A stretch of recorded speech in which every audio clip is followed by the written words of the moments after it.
Hi, എല്ലാവർക്കും നമസ്കാരം. Welcome to Padmi's kitchen. ഇന്ന് ഞാനിവിടെ ഉണ്ടാക്കാൻ പോകുന്നത് നമുക്കെല്ലാവർക്കും, കുട്ടികൾക്കും വലിയവർക്കും എല്ലാവർക്കും ഇഷ്ടമുള്ള ഒരു പലഹാരമാണ് പഴംപൊരി. ഇത് വളരെ ഹെൽത്തി ആയിട്ടുള്ള രീതിയിലാണ് ഞാൻ ഉണ്ടാക്കാൻ പോകുന്നത്. ഇതിൽ പഞ്ചസാരയോ മൈദയോ ഒന്നും ചേർക്കുന്നില്ല. ഇതിന് പകരം ഞാൻ ഗോതമ്പ് പൊടിയും അല്പം അരിപ്പൊടിയും ശർക്കരയാണ് ഉപയോഗിക്കാറ്. ഞങ്ങളത് ഓർഗാനിക് സാധനങ്ങളാണ് വാങ്ങിക്കാറ്. ശർക്കര എപ്പോഴും നല്ലത് നോക്കി വാങ്ങിക്കണം. ഇതിനുപയോഗിക്കുന്ന ഏത്തപ്പഴം നല്ല പഴുത്തതായിരിക്കണം, നല്ല ടേസ്റ്റ് ഉണ്ടാവുള്ളൂ. പഴുപ്പ് കുറവാണെങ്കിൽ അധികം ടേസ്റ്റ് ഉണ്ടാവില്ല.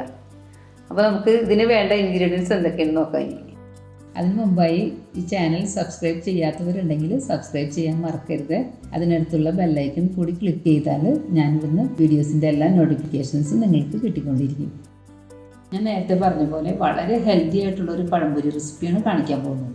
നമ്മൾ സാധാരണ പഴംപൊരി ഉണ്ടാക്കുമ്പോൾ മൈദയും പഞ്ചസാരയൊക്കെ ചേർത്തിട്ടാണ് ഉണ്ടാക്കാറുള്ളത്. ഇത് ഞാനൊരു ഹെൽത്തി വേർഷനാണ് ചെയ്യാൻ പോകുന്നത്. മൈദപ്പൊടിക്ക് പകരം ഗോതമ്പ് പൊടി, ഒരല്പം അരിപ്പൊടി, അതുപോലെ പഞ്ചസാരയ്ക്ക് പകരം ശർക്കരയാണ് ചേർക്കുന്നത്. ഇത് പൊരിക്കുന്നതാണെങ്കിൽ നല്ല നാടൻ വെളിച്ചെണ്ണയിലാണ് പൊരിക്കുന്നത്. അതുകൊണ്ട് നമ്മുടെ ശരീരത്തിന് ദോഷം ഉണ്ടാകുന്നതായിട്ടുള്ളതൊന്നും ഇതിലില്ല. ഇതിപ്പോൾ നമ്മൾ 3-4 നേന്ത്രപ്പഴം പൊരിക്കാനുള്ള ഇൻഗ്രീഡിയൻസ് ആണ് എടുത്തു വെച്ചിട്ടുള്ളത് കേട്ടോ. ഗോതമ്പ് പൊടി 1 കപ്പ്, അരിപ്പൊടി 1 ടേബിൾ സ്പൂൺ, എള്ള് 1 ടീസ്പൂൺ, ജീരകം 1/4 ടീസ്പൂൺ, മഞ്ഞൾപ്പൊടി 1/2 ടീസ്പൂൺ, ശർക്കര 3 ടേബിൾ സ്പൂൺ. അത് നിങ്ങളുടെ ഇഷ്ടം പോലെ കൂട്ടുകയോ കുറയ്ക്കുകയോ ചെയ്യാം കേട്ടോ. വെളിച്ചെണ്ണ പൊരിക്കാൻ ആവശ്യത്തിനായിട്ടുള്ളത്. ഇതിനായിട്ട് നമ്മൾ നേന്ത്രപ്പഴം തന്നെ ഉപയോഗിക്കാറുള്ളൂ കേട്ടോ. അതിപ്പോൾ എല്ലാവർക്കും അറിയാവുന്ന കാര്യം തന്നെയാണ്, എന്നാലും ഒന്നുകൂടി പറയുന്നത്. ഒരുമാതിരി നല്ല പഴുത്ത നേന്ത്രപ്പഴം തന്നെ എടുക്കണം, എന്നാലേ അതിന് ടേസ്റ്റ് ഉണ്ടാവുള്ളൂ. പഴം ഇതുപോലെ തൊലി കളഞ്ഞ് ആദ്യം 2ആയിട്ട് മുറിക്കുക. അത് കഴിഞ്ഞിട്ട് ഓരോ പീസും 3ആയിട്ടാണ് ഞാൻ മുറിക്കാറ്. ഇതുപോലെ എല്ലാ പഴവും മുറിച്ച് വയ്ക്കുക.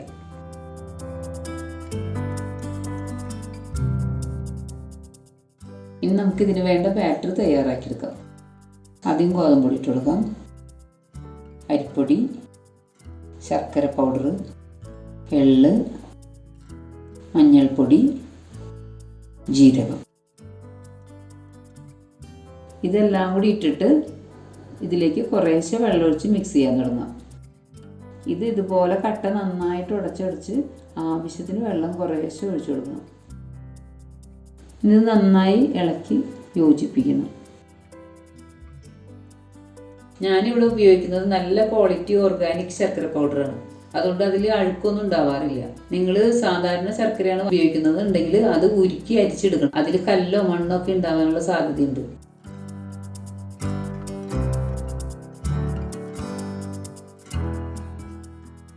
ബാറ്ററി ഈ കൺസിസ്റ്റൻസി ആവണം.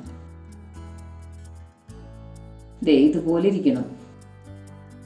ഇതുപോലെ ഇരുന്നാലാണ് പഴത്തിൽ നന്നായിട്ട് പിടിച്ചിരിക്കുള്ളൂ. ഇത് നമുക്ക് ശരിക്കും വെളിച്ചെണ്ണയിൽ മുക്കി പൊരിച്ചാണ് എടുക്കേണ്ടത്. അതുകൊണ്ട് നമുക്കൊരു ഇത്തിരി കുഴിയുള്ള ചട്ടി അടപ്പത്ത് വെച്ച് കൊടുക്കാം. ഇനി നമുക്ക് ഫ്ലെയിം ഓൺ ചെയ്ത് അതിലേക്ക് ആവശ്യത്തിന് വെളിച്ചെണ്ണ ഒഴിച്ചു കൊടുക്കാം. നമ്മൾ ഈ കുഴിഞ്ഞ ചട്ടി വെക്കണ എന്തിനാന്ന് വെച്ചാൽ വെളിച്ചെണ്ണ അപ്പോൾ കുറച്ച് ഒഴിച്ചാൽ മതി നമുക്ക്. അതേസമയം പരന്ന ചട്ടിയാണെങ്കിൽ നമ്മൾ ഒരുപാട് വെളിച്ചെണ്ണ ഒഴിച്ചാലാണ് ആ പഴം മുങ്ങി കിടക്കുള്ളൂ. ഇനി വെളിച്ചെണ്ണ നന്നായിട്ട് ചൂടാവട്ടെ. ഇനി നമുക്ക് ബാറ്ററിൽ പഴം മുക്കി പുരട്ടിയെടുക്കാം. ഇതുപോലെ ബാറ്ററിൽ നന്നായിട്ട് മുക്കി പുരട്ടിയെടുക്കണം. ഇതുമോ ബാറ്ററിൻ്റെ ഒരു കോട്ടിങ് നന്നായിട്ട് വരണം. ഇനി നമുക്ക് വെളിച്ചെണ്ണ ആവശ്യത്തിന് ചൂടായിട്ടുണ്ടോ എന്ന് നോക്കാം. അതിനൊരു എളുപ്പ വഴിയുണ്ട്. ആ ബാറ്ററിയിൽ നിന്ന് തന്നെ ഒരു ഡ്രോപ്പ് അതിലേക്ക് ഇട്ട് കൊടുത്താൽ അത് നന്നായിട്ട് പൊരിഞ്ഞ് വരും ചൂടായിട്ടുണ്ടെങ്കിൽ. കണ്ടോ, ഇപ്പോൾ അത് പൊരിഞ്ഞ് വന്നിട്ടുണ്ട്. അപ്പോൾ വെളിച്ചെണ്ണ ആവശ്യത്തിന് ചൂടായിട്ടുണ്ട്. ഇനി നമുക്ക് പഴം ബാറ്ററിൽ മുക്കി ഓരോന്നോരോന്നായിട്ട് ഇട്ട് കൊടുക്കാം. തീ ഒരു മീഡിയം ഫ്ലെയിമിൽ ഇട്ടാൽ മതി കേട്ടോ. ഒരുപാട് ലോ ഫ്ലെയിമിൽ ഇട്ട് കഴിഞ്ഞാൽ പഴംപൊരി വെളിച്ചെണ്ണ ഒടിക്കാൻ സാധ്യതയുണ്ട്. അതുപോലെ ഹൈ ഫ്ലെയിമിൽ ഇട്ടാലാണെങ്കിൽ അത് പെട്ടെന്ന് കളർ മാറി കരിഞ്ഞു പോകാൻ സാധ്യതയുണ്ട്. അപ്പോൾ മീഡിയം ഫ്ലെയിമിൽ വെച്ചാൽ മതി നമ്മൾ. ഇതിങ്ങനെ ഈ എണ്ണയിൽ കൊള്ളാവുന്നത് ഇടാവൂ കേട്ടോ. എണ്ണയിൽ ഇങ്ങനെ മുങ്ങി നിൽക്കണം പഴം. ഇത് നമുക്ക് 2-3 ബാച്ചായിട്ട് വറുത്തെടുത്താൽ മതി, ഒരുമിച്ച് ഇടണമെന്നില്ല.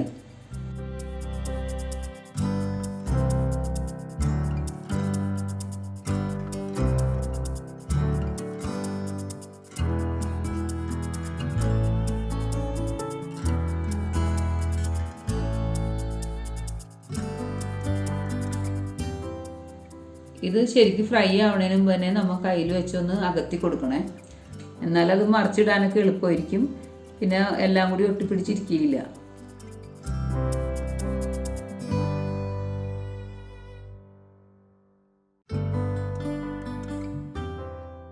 നമുക്ക് എപ്പോൾ വേണമെങ്കിലും എളുപ്പം ഉണ്ടാക്കിയെടുക്കാൻ പറ്റിയൊരു സ്നാക്കാണ് പഴംപൊരി. ഇത് ഉണ്ടാക്കിയെടുക്കാനായിട്ട് ഒരു 10 മിനിറ്റോളം വേണ്ടി വരുള്ളൂ. ഇത് മറിച്ചിട്ടതിന് ശേഷം ഒരു ഗോൾഡൻ കളറാകുമ്പോൾ നമുക്ക് കോരി വയ്ക്കാം. ഇത് സാധാരണ നമ്മൾ ഉണ്ടാക്കുന്ന പഴംപൊരിയേക്കാളും ഹെൽത്തിയാണ്, എന്നാൽ വളരെ ടേസ്റ്റിയുമാണ്. ഇവിടെ പിള്ളേർക്കൊക്കെ പഴംപൊരി ഭയങ്കര ഇഷ്ടമാണ്. അതുകൊണ്ട് ഒരു മിക്ക ദിവസവും ഉണ്ടാക്കണം. അങ്ങനെയാണ് ഈ മൈദയും പഞ്ചസാരയും ഒഴിവാക്കി ഗോതമ്പൊടിയും ശർക്കരയാക്കാനുള്ള റെസിപ്പി ഉണ്ടാക്കിയെടുത്തത്. അരിപ്പൊടി പ്രൊപ്പോർഷനിൽ തന്നെ എടുക്കണം കേട്ടോ. കൂടിക്കഴിഞ്ഞാൽ പഴംപൊരി ഹാർഡായി പോകും.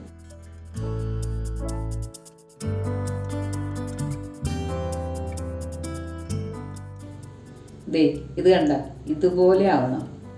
ഇതിപ്പോൾ നല്ല കറക്റ്റ് കളറുമായിട്ടുണ്ട്. ഉള്ളിൽ നല്ല സോഫ്റ്റും പുറമേ നല്ല ക്രിസ്പി ആയിട്ടിരിക്കുകയാണ്. ഇപ്പം നമ്മുടെ ഹെൽത്തി പഴംപൊരി റെഡി. ഇതുപോലെ തന്നെ നമുക്ക് ബാക്കിയുള്ള പഴം കൂടി പൊരിച്ചെടുക്കാം കേട്ടോ.